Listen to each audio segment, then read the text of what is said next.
ਇਹ ਹਫ਼ਤਾਵਾਰ ਬਾਈਬਲ ਦਾ ਦਰਸੀਵਾਜ਼ Plainfield Christian Science Church Independent ਵੱਲੋਂ ਹੈ, ਜਿਹੜਾ ਨਿਊ ਜਰਜ਼ੀ ਅਮਰੀਕਾ ਵਿੱਚ ਹੈ। ਹੋਰ ਮਾਲੂਮਾਤ ਲਈ ਤੁਸੀਂ ਸਾਡੀ ਵੈਬਸਾਈਟ ਵੇਖੋ www.plainfieldcs.com। ਇਹ ਸਬਕ 15 ਦਸੰਬਰ 2024 ਐਤਵਾਰ ਦੇ ਦਿਨ ਹਫ਼ਤੇ ਦੇ ਅਖੀਰ ਉੱਤੇ ਤੁਹਾਡੇ ਪੜ੍ਹਨ ਲਈ ਤਿਆਰ ਕੀਤਾ ਗਿਆ ਹੈ। ਮਜ਼ਮੂਨ: ਰੱਬ ਇਨਸਾਨ ਨੂੰ ਬਚਾਉਣ ਵਾਲਾ। ਸੁਨਹਿਰੀ ਮਤਨ: ਜ਼ਬੂਰ। ਖੁਦਾਵੰਦ ਉੱਤੇ ਤਵੱਕਲ ਕਰ ਤੇ ਨੇਕੀ ਕਰ, ਮੁਲਕ ਵਿੱਚ ਆਬਾਦ ਰਹਿ ਤੇ ਉਹਦੀ ਵਫ਼ਾਦਾਰੀ ਨਾਲ ਪਰਵਰਿਸ਼ ਪਾ। ਜਵਾਬੀ ਪੜ੍ਹਾਈ: ਲੂਕਾ, ਹਿਜ਼ਕੀਏਲ। ਖੁਦਾਵੰਦ ਆਪਣੇ ਮਮਸੂਦ ਦੇ ਹੱਕ ਵਿੱਚ ਇੰਝ ਆਖਦਾ ਏ, ਮੈਂ ਹੀ ਹਾਂ, ਹੋਰ ਕੋਈ ਨਹੀਂ, ਮੇਰੇ ਸਿਵਾ ਕੋਈ ਰੱਬ ਨਹੀਂ ਹੈ। ਮੈਂ ਤੇਰੀ ਕਮਰ ਬੰਨੀ, ਭਾਵੇਂ ਤੂੰ ਮੈਨੂੰ ਨਹੀਂ ਪਛਾਣਿਆ। ਸਾਰੀ ਧਰਤੀ ਦੇ ਸਭ ਰਹਿਣ ਵਾਲਿਓ, ਤੁਸੀਂ ਮੇਰੇ ਵੱਲ ਧਿਆਨ ਕਰੋ ਤੇ ਮੁਕਤੀ ਪਾਓ, ਕਿਉਂ ਜੇ ਮੈਂ ਰੱਬ ਹਾਂ ਤੇ ਮੇਰੇ ਸਿਵਾ ਕੋਈ ਨਹੀਂ। ਵੇਖ, ਮੈਂ ਆਪ ਹੀ ਆਪਣੀਆਂ ਭੇਡਾਂ ਨੂੰ ਤਲਾਸ਼ ਕਰਾਂਗਾ ਤੇ ਉਹਨਾਂ ਨੂੰ ਲੱਭ ਲਵਾਂਗਾ ਤੇ ਉਹਨਾਂ ਦੇ ਮੁਲਕ ਵਿੱਚ ਹੀ ਅਪੜਾਵਾਂਗਾ ਤੇ ਇਸਰਾਏਲ ਦੇ ਪਹਾੜਾਂ ਉੱਤੇ, ਨਹਿਰਾਂ ਦੇ ਕੰਢਿਆਂ ਉੱਤੇ ਚਰਾਵਾਂਗਾ ਤੇ ਉਹਨਾਂ ਨੂੰ ਚੰਗੀਆਂ ਚਰਾਗਾਹਾਂ ਵਿੱਚ ਚਰਾਵਾਂਗਾ ਤੇ ਉਹਨਾਂ ਦੀ ਆਰਾਮਗਾਹ ਇਸਰਾਏਲ ਦੇ ਉੱਚੇ ਪਹਾੜ ਉੱਤੇ ਹੋਵੇਗੀ। ਉੱਥੇ ਉਹ ਚੰਗੀ ਆਰਾਮਗਾਹ ਵਿੱਚ ਲੰਮੇ ਪੈਣਗੀਆਂ ਤੇ ਹਰੀਆਂ ਚਰਾਗਾਹਾਂ ਵਿੱਚ ਇਸਰਾਏਲ ਦੇ ਪਹਾੜਾਂ ਉੱਤੇ ਚਰਨਗੀਆਂ। ਤੇ ਮੈਂ ਉਹਨਾਂ ਲਈ ਇੱਕ ਚੌਪਾਨ ਮੁਕਰਰ ਕਰਾਂਗਾ ਤੇ ਉਹ ਉਹਨਾਂ ਨੂੰ ਚਰਾਏਗਾ, ਯਾਨੀ ਮੇਰਾ ਬੰਦਾ ਦਾਊਦ। ਉਹ ਉਹਨਾਂ ਨੂੰ ਚਰਾਏਗਾ ਤੇ ਉਹ ਹੀ ਉਹਨਾਂ ਦਾ ਰਾਖਾ ਹੋਵੇਗਾ ਤੇ ਮੈਂ ਉਹਨਾਂ ਦਾ ਖੁਦਾਵੰਦ ਰੱਬ ਹੋਵਾਂਗਾ। ਦਰਸੀਵਾਜ਼ ਬਾਈਬਲ ਵਿੱਚੋਂ ਪੈਦਾਇਸ਼। ਰੱਬ ਨੇ ਸ਼ੁਰੂ ਵਿੱਚ ਧਰਤੀ ਤੇ ਅਸਮਾਨ ਨੂੰ ਪੈਦਾ ਕੀਤਾ ਤੇ ਧਰਤੀ ਵੀਰਾਨ ਤੇ ਸੁਨਸਾਨ ਸੀ ਤੇ ਗਹਿਰਾ ਉੱਤੇ ਹਨੇਰਾ ਸੀ ਤੇ ਰੱਬ ਦੀ ਰੂਹ ਪਾਣੀਆਂ ਉੱਤੇ ਜੁੰਬਸ਼ ਕਰਦੀ ਸੀ। ਤੇ ਰੱਬ ਨੇ ਆਖਿਆ ਭਈ ਧਰਤੀ ਘਾਹ ਤੇ ਬੀਜ ਵਾਲੀਆਂ ਬੂਟੀਆਂ ਨੂੰ ਤੇ ਫਲਦਾਰ ਰੁੱਖਾਂ ਨੂੰ, ਜਿਹੜੇ ਆਪਣੀ ਆਪਣੀ ਨਸਲ ਦੇ ਮੁਤਾਬਕ ਫਲਣ ਤੇ ਜਿਹੜੇ ਧਰਤੀ ਉੱਤੇ ਆਪਣੇ ਆਪ ਵਿੱਚ ਬੀਜ ਰੱਖਣ, ਉਗਾਵੇ। ਤੇ ਇੰਝ ਹੀ ਹੋਇਆ। ਤਦ ਧਰਤੀ ਨੇ ਘਾਹ ਤੇ ਬੂਟੀਆਂ ਨੂੰ, ਜਿਹੜੀਆਂ ਆਪਣੀ ਆਪਣੀ ਜਿਨਸ ਦੇ ਮੁਤਾਬਕ ਬੀਜ ਰੱਖਣ, ਫਲਦਾਰ ਰੁੱਖਾਂ ਨੂੰ, ਜਿਨ੍ਹਾਂ ਦੇ ਬੀਜ ਉਹਨਾਂ ਦੀ ਜਿਨਸ ਦੇ ਮੁਤਾਬਕ ਉਹਨਾਂ ਵਿੱਚ ਨੇ, ਉਗਾਇਆ। ਤੇ ਰੱਬ ਨੇ ਵੇਖਿਆ ਵੀ ਚੰਗਾ ਏ। ਫਿਰ ਰੱਬ ਨੇ ਆਖਿਆ ਭਈ ਅਸੀਂ ਇਨਸਾਨ ਨੂੰ ਆਪਣੀ ਸੂਰਤ ਉੱਤੇ ਆਪਣੀ ਛਵੀ ਵਾਂਗਰ ਬਣਾਈਏ ਤੇ ਉਹ ਸਮੁੰਦਰ ਦੀਆਂ ਮੱਛੀਆਂ ਤੇ ਅਸਮਾਨ ਦੇ ਪਰਿੰਦਿਆਂ ਤੇ ਚੌਪਾਇਆਂ ਤੇ ਸਾਰੀ ਧਰਤੀ ਤੇ ਸਭ ਜਾਨਦਾਰਾਂ ਉੱਤੇ, ਜਿਹੜੇ ਧਰਤੀ ਉੱਤੇ ਰਿੜਦੇ ਨੇ, ਇਖਤਿਆਰ ਰੱਖਣਗੇ। ਤੇ ਰੱਬ ਨੇ ਆਖਿਆ ਭਈ ਵੇਖੋ, ਮੈਂ ਸਾਰੀ ਧਰਤੀ ਦੀਆਂ ਸਾਰੀਆਂ ਬੀਜ ਵਾਲੀਆਂ ਸਬਜ਼ੀਆਂ ਤੇ ਹਰ ਦਰਖਤ ਜਿਹਦੇ ਵਿੱਚ ਉਹਦਾ ਬੀਜ ਵਾਲਾ ਫਲ ਹੋਵੇ ਤੁਹਾਨੂੰ ਦੇਣਾ ਵਾਂ, ਇਹ ਤੁਹਾਡੇ ਖਾਣ ਲਈ ਹੋਣ। ਤੇ ਰੱਬ ਨੇ ਸਭ ਕੁਝ ਜੋ ਬਣਾਇਆ ਸੀ ਉਹਦੇ ਵੱਲ ਨਜ਼ਰ ਕੀਤੀ ਤੇ ਵੇਖਿਆ ਭਈ ਬਹੁਤ ਸੋਹਣਾ ਹੈ। ਜ਼ਬੂਰ। ਐ ਖੁਦਾਵੰਦ, ਤੂੰ ਇਨਸਾਨ ਤੇ ਜਾਨਵਰ ਦੋਵਾਂ ਨੂੰ ਮਹਿਫੂਜ਼ ਰੱਖਦਾ ਹੈ। ਐ ਖੁਦਾਵੰਦ, ਤੇਰੀ ਸ਼ਫਕਤ ਕਿੰਨੀ ਬੇਸ਼ਕੀਮਤ ਹੈ। ਬਨੀ ਆਦਮ ਤੇਰੀਆਂ ਬਾਹਾਂ ਦੇ ਪਰਛਾਵੇਂ ਹੇਠਾਂ ਪਨਾਹ ਲੈਂਦੇ ਨੇ। ਉਹ ਤੇਰੇ ਘਰ ਦੀਆਂ ਨੇਮਤਾਂ ਤੋਂ ਖੂਬ ਆਸੂਦਾ ਹੋਣਗੇ। ਇਸਤਸਨਾ। ਕਿਉਂ ਜੇ ਖੁਦਾਵੰਦ ਤੇਰਾ ਰੱਬ ਤੈਨੂੰ ਇੱਕ ਚੰਗੇ ਮੁਲਕ ਵਿੱਚ ਲੈ ਜਾਂਦਾ ਏ। ਉਹ ਪਾਣੀ ਦੀਆਂ ਨਦੀਆਂ ਤੇ ਅਜਿਹੇ ਚਸ਼ਮਿਆਂ ਤੇ ਸੌਤਿਆਂ ਦਾ ਮੁਲਕ ਏ, ਜਿਹੜੇ ਵਾਦੀਆਂ ਤੇ ਪਹਾੜਾਂ ਵਿੱਚ ਫੁੱਟ ਕੇ ਨਿਕਲਦੇ ਨੇ। ਉਹ ਅਜਿਹਾ ਮੁਲਕ ਏ ਜਿੱਥੇ ਗੇਹੂੰ ਤੇ ਜੌ ਤੇ ਅੰਗੂਰ ਤੇ ਅੰਜੀਰ ਦੇ ਰੁੱਖ ਤੇ ਅਨਾਰ ਹੁੰਦੇ ਨੇ। ਉਹ ਅਜਿਹਾ ਮੁਲਕ ਏ ਜਿੱਥੇ ਰੋਗਨਦਾਰ ਜ਼ੈਤੂਨ ਤੇ ਸ਼ਹਿਦ ਵੀ ਏ। ਉਸ ਮੁਲਕ ਵਿੱਚ ਤੈਨੂੰ ਰੋਟੀ ਬਹੁਤ ਮਿਲੇਗੀ ਤੇ ਤੈਨੂੰ ਕਿਸੇ ਸ਼ੈ ਦਾ ਘਾਟਾ ਨਾ ਹੋਵੇਗਾ ਤੇ ਤੂੰ ਖਾਵੇਂਗਾ ਤੇ ਰੱਜੇਂਗਾ ਤੇ ਉਸ ਚੰਗੇ ਮੁਲਕ ਲਈ, ਜਿਹੜਾ ਖੁਦਾਵੰਦ ਤੇਰਾ ਰੱਬ ਤੈਨੂੰ ਦਿੰਦਾ ਏ, ਸ਼ੁਕਰ ਅਦਾ ਕਰੇਂਗਾ। ਦਾਨੀਏਲ। ਸ਼ਾਹ ਯਹੂਦਾ ਯੋਯਾਕੀਮ ਦੀ ਸਲਤਨਤ ਦੇ ਤੀਜੇ ਵਰ੍ਹੇ ਵਿੱਚ ਬਾਬਲ ਦੇ ਬਾਦਸ਼ਾਹ ਨਬੂਕਦਨਜ਼ਰ ਨੇ ਯਰੂਸ਼ਲਮ ਉੱਤੇ ਚੜ੍ਹਾਈ ਕਰਕੇ ਉਹਦਾ ਮੁਹਾਸਰਾ ਕੀਤਾ ਤੇ ਬਾਦਸ਼ਾਹ ਨੇ ਆਪਣੇ ਖਾਜਾ ਸਿਰਾਂ ਦੇ ਸਰਦਾਰ ਸਪੀਨਜ਼ ਨੂੰ ਹੁਕਮ ਦਿੱਤਾ ਭਈ ਬਨੀ ਇਸਰਾਈਲ ਵਿੱਚੋਂ ਤੇ ਬਾਦਸ਼ਾਹ ਦੀ ਪੀੜ੍ਹੀ ਤੇ ਸ਼ਰੀਫਾਂ ਵਿੱਚੋਂ ਲੋਕਾਂ ਨੂੰ ਹਾਜ਼ਰ ਕਰੇ। ਉਹ ਬੇਐਬ ਜਵਾਨ, ਬਲਕਿ ਖੂਬਸੂਰਤ ਤੇ ਹਿਕਮਤ ਵਿੱਚ ਮਾਹਿਰ ਤੇ ਹਰ ਲਿਹਾਜ਼ ਨਾਲ ਸਿਆਣੇ ਤੇ ਸਾਹਬੇ ਇਲਮ ਹੋਣ, ਜਿਨ੍ਹਾਂ ਵਿੱਚ ਇਹ ਖੂਬੀ ਹੋਵੇ ਭਈ ਉਹ ਸ਼ਾਹੀ ਕਸਰ ਵਿੱਚ ਖਲੋਤੇ ਰਹਿਣ ਤੇ ਉਹ ਉਹਨਾਂ ਨੂੰ ਕਸਦੀਆਂ ਦੇ ਇਲਮ ਤੇ ਉਹਨਾਂ ਦੀ ਬੋਲੀ ਦੀ ਤਾਲੀਮ ਦੇਣ। ਤੇ ਬਾਦਸ਼ਾਹ ਨੇ ਉਹਨਾਂ ਲਈ ਸ਼ਾਹੀ ਖੁਰਾਕ ਵਿੱਚੋਂ ਤੇ ਆਪਣੇ ਪੁੱਤਰ ਦੀ ਮਹਿ ਵਿੱਚੋਂ ਰੋਜ਼ ਦਾ ਵਜ਼ੀਫਾ ਮੁਕਰਰ ਕੀਤਾ ਭਈ 3 ਵਰ੍ਹਿਆਂ ਤੀਕਰ ਉਹਨਾਂ ਦੀ ਪਰਵਰਿਸ਼ ਹੋਵੇ, ਤਾਂ ਜੋ ਇਹਦੇ ਬਾਅਦ ਉਹ ਬਾਦਸ਼ਾਹ ਦੇ ਹਜ਼ੂਰ ਖਲੋ ਸਕਣ। ਤੇ ਉਹਨਾਂ ਵਿੱਚ ਬਨੀ ਯਹੂਦਾ ਵਿੱਚੋਂ ਦਾਨੀਏਲ ਤੇ ਹਨਨੀਆ ਤੇ ਮਿਸਾਇਲ ਤੇ ਅਜ਼ਰੀਆ ਸੀ। ਪਰ ਦਾਨੀਏਲ ਨੇ ਆਪਣੇ ਦਿਲ ਵਿੱਚ ਇਰਾਦਾ ਕੀਤਾ ਭਈ ਆਪਣੇ ਆਪ ਨੂੰ ਸ਼ਾਹੀ ਖੁਰਾਕ ਤੋਂ ਤੇ ਉਹਦੀ ਮਹਿ ਤੋਂ ਜਿਹੜੀ ਉਹ ਪੀਂਦਾ ਸੀ ਨਾਪਾਕ ਨਾ ਕਰੇ। ਇਸ ਲਈ ਉਹਨੇ ਖਾਜਾ ਸਿਰਾਂ ਦੇ ਸਰਦਾਰ ਨੂੰ ਦਰਖਾਸਤ ਕੀਤੀ ਭਈ ਉਹ ਆਪਣੇ ਆਪ ਨੂੰ ਨਾਪਾਕ ਕਰਨ ਤੋਂ ਮਾਜ਼ੂਰ ਏ। ਇਸ ਲਈ ਖਾਜਾ ਸਿਰਾਵਾਂ ਦੇ ਸਰਦਾਰ ਨੇ ਦਾਨੀਏਲ ਨੂੰ ਆਖਿਆ ਭਈ ਮੈਂ ਆਪਣੇ ਖੁਦਾਵੰਦ ਬਾਦਸ਼ਾਹ ਤੋਂ ਜਿਨ੍ਹੇ ਤੁਹਾਡਾ ਖਾਣ ਪੀਣ ਮੁਕਰਰ ਕੀਤਾ ਡਰਦਾ ਵਾਂ। ਤੁਹਾਡੇ ਮੁਖੜੇ ਉਹਦੀ ਨਜ਼ਰ ਵਿੱਚ ਤੁਹਾਡੀ ਉਮਰ ਦੇ ਮੁਖੜਿਆਂ ਨਾਲੋਂ ਕਿਉਂ ਖਰਾਬ ਹੋਣ, ਤੇ ਇੰਜ ਤੁਸੀਂ ਮੇਰੇ ਸਿਰ ਨੂੰ ਬਾਦਸ਼ਾਹ ਦੇ ਸਾਹਮਣੇ ਖਤਰੇ ਵਿੱਚ ਪਾਓ।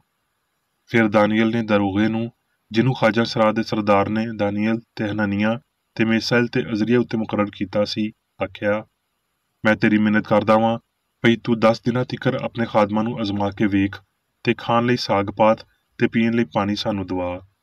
ਫਿਰ ਸਾਡੇ ਮੁਖੜੇ ਤੇ ਉਹਨਾਂ ਲੋਕਾਂ ਦੇ ਮੁਖੜੇ ਜਿਹੜੇ ਸ਼ਾਹੀ ਖਾਣਾ ਖਾਂਦੇ ਨੇ ਤੇਰੇ ਹਜ਼ੂਰ ਵੇਖੇ ਜਾਣ। ਫਿਰ ਆਪਣੇ ਖਾਦਮਾਂ ਨਾਲ ਜੋ ਤੂੰ ਮੁਨਾਸਬ ਸਮਝੇ ਉਹੀ ਕਰ। ਇਸ ਲਈ ਉਹਨੇ ਉਹਨਾਂ ਦੀ ਇਹ ਗੱਲ ਮੰਨ ਲਈ ਤੇ 10 ਦਿਨਾਂ ਤੀਕਰ ਉਹਨਾਂ ਨੂੰ ਅਜ਼ਮਾਇਆ ਤੇ 10 ਦਿਨਾਂ ਬਾਅਦ ਉਹਨਾਂ ਦੇ ਮੁਖੜਿਆਂ ਉੱਤੇ ਉਹਨਾਂ ਸਾਰਿਆਂ ਜਵਾਨਾਂ ਦੇ ਮੁਖੜਿਆਂ ਦੀ ਨਿਸਬਤ ਜਿਹੜੇ ਸ਼ਾਹੀ ਖਾਣਾ ਖਾਂਦੇ ਸੀ ਬਹੁਤੀ ਰੌਣਕ ਤੇ ਤਾਜ਼ਗੀ ਨਜ਼ਰ ਆਈ।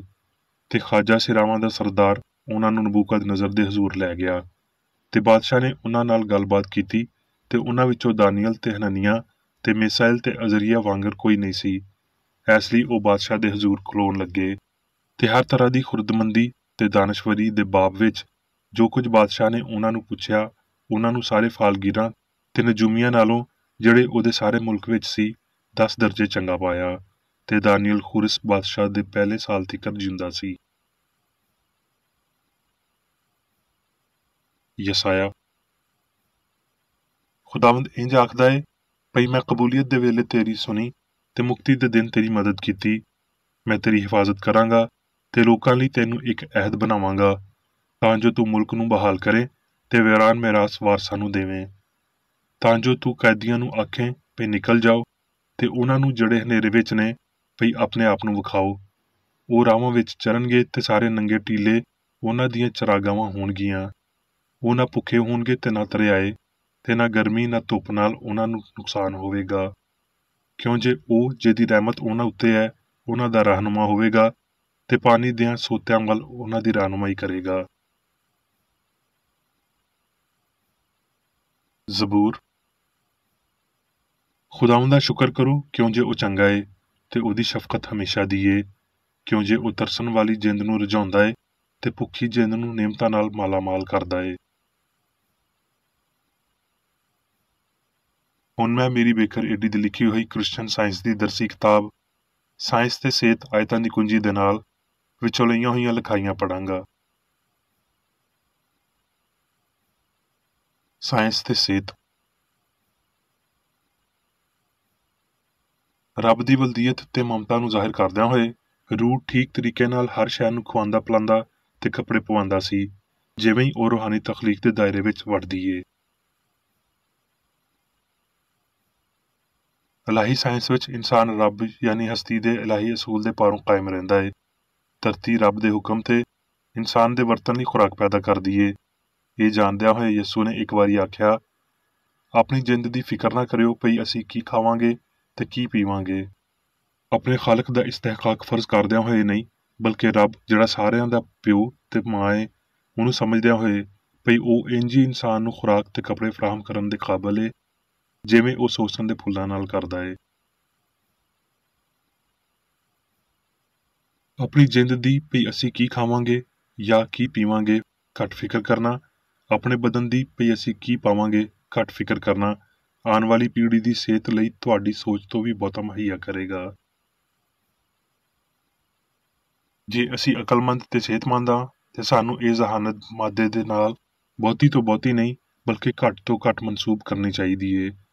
ਇਲਾਹੀ ਸਿਆਣ ਜਿਹੜੀ ਡੋਡੀ ਨੂੰ ਬਣਾਉਂਦੀ ਤੇ ਖੜਾਉਂਦੀ ਏ ਇਨਸਾਨ ਦੇ ਬਦਨ ਦੀ ਹਿਫਾਜ਼ਤ ਕਰੇਗੀ, ਜਿਵੇਂ ਉਹ ਸੋਸਨ ਦੇ ਬੂਟਿਆਂ ਨੂੰ ਕੱਪੜੇ ਪਵਾਉਂਦਾ ਏ ਪਰ ਕਿਸੇ ਬੰਦੇ ਨੂੰ ਗਲਤੀ ਦੇ ਕਾਨੂੰਨਾਂ, ਇਨਸਾਨ ਦੇ ਖਿਆਲਾਂ ਨੂੰ ਜ਼ਬਰਦਸਤੀ ਵਿੱਚ ਵਾੜਦਿਆਂ ਹੋਏ ਰੱਬ ਦੀ ਹਕੂਮਤ ਦੀ ਮੁਖਾਲਫਤ ਨਾ ਕਰਨ ਦਿਓ।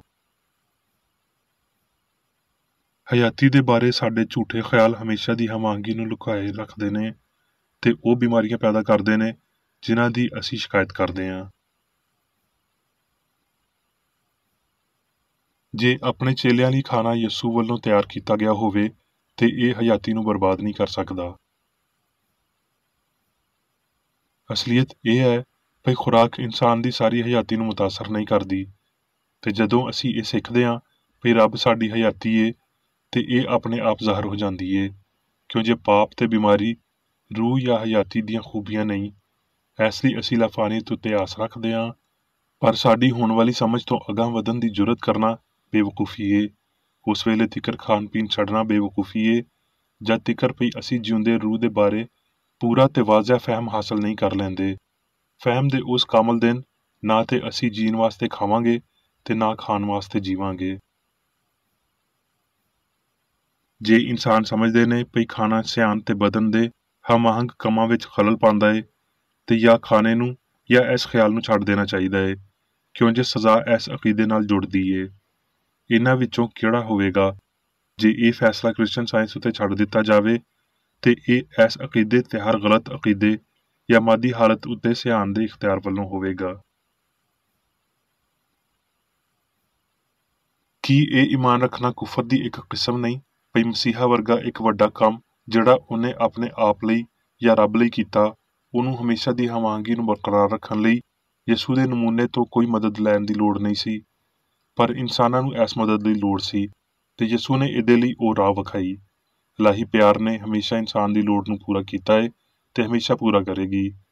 ਇਸ ਗੱਲ ਦਾ ਤਸੱਵੁਰ ਕਰਨਾ ਠੀਕ ਨਹੀਂ ਪਰ ਯਿਸੂ ਨੇ ਬਸ ਕੁਝ ਖਾਸ ਤਾਦਾਦ ਵਿੱਚ ਜਾਂ ਥੋੜੇ ਜਿਹੇ ਵੇਲੇ ਤੀਕਰ ਸ਼ਫਾ ਦੇਣ ਲਈ ਇਲਾਹੀ ਤਾਕਤ ਦਾ ਮੁਜ਼ਾਹਰਾ ਕੀਤਾ, ਕਿਉਂ ਜੇ ਇਲਾਹੀ ਪਿਆਰ ਸਾਰੇ ਲੋਕਾਂ ਲਈ ਹਰ ਵੇਲੇ ਸਭ ਕੁਝ ਦਿੰਦੀ ਏ।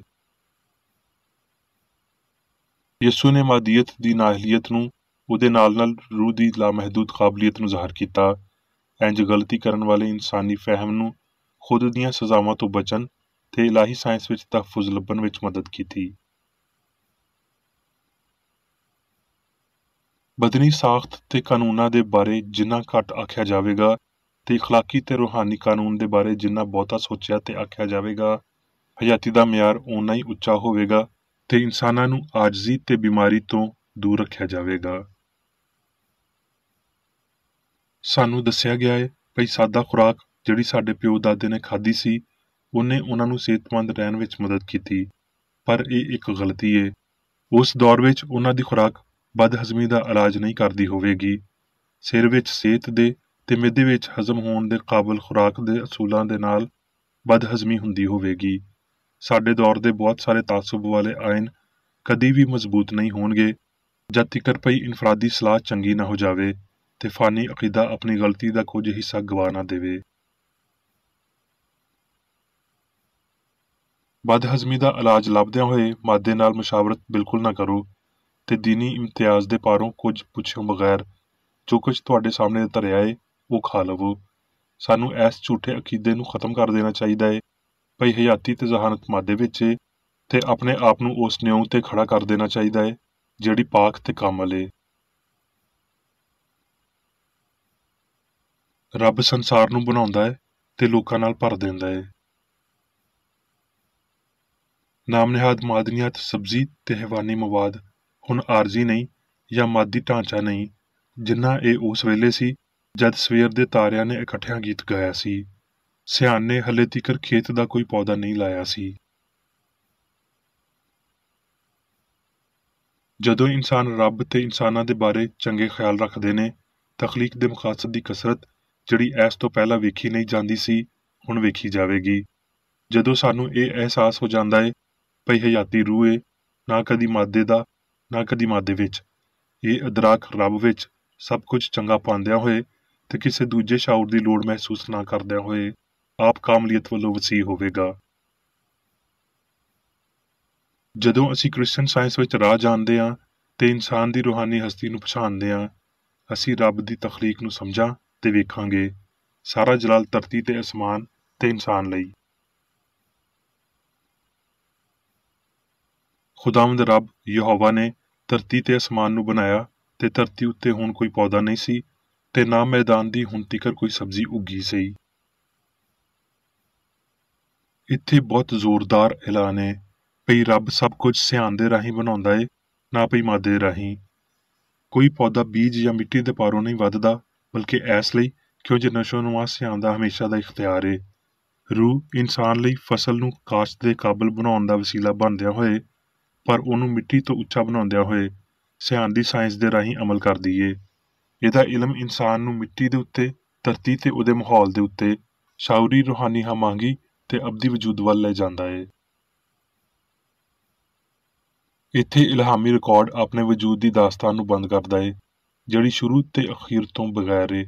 ਜੋ ਕੁਝ ਬਣਾਇਆ ਗਿਆ ਏ ਉਹ ਰੱਬ ਦਾ ਕੰਮ ਏ ਤੇ ਸਭ ਚੰਗਾ ਏ। ਰੱਬ ਹਯਾਤੀ ਜਾਂ ਜ਼ਹਾਨਤ ਏ, ਜਿਹੜਾ ਜਾਨਵਰਾਂ ਤੇ ਇਹਦੇ ਨਾਲ ਨਾਲ ਇਨਸਾਨਾਂ ਦੀ ਵੀ ਪਛਾਣ ਤੇ ਇਨਫਰਾਦੀਅਤ ਨੂੰ ਬਣਾਉਂਦਾ ਤੇ ਬਚਾ ਕੇ ਰੱਖਦਾ ਏ।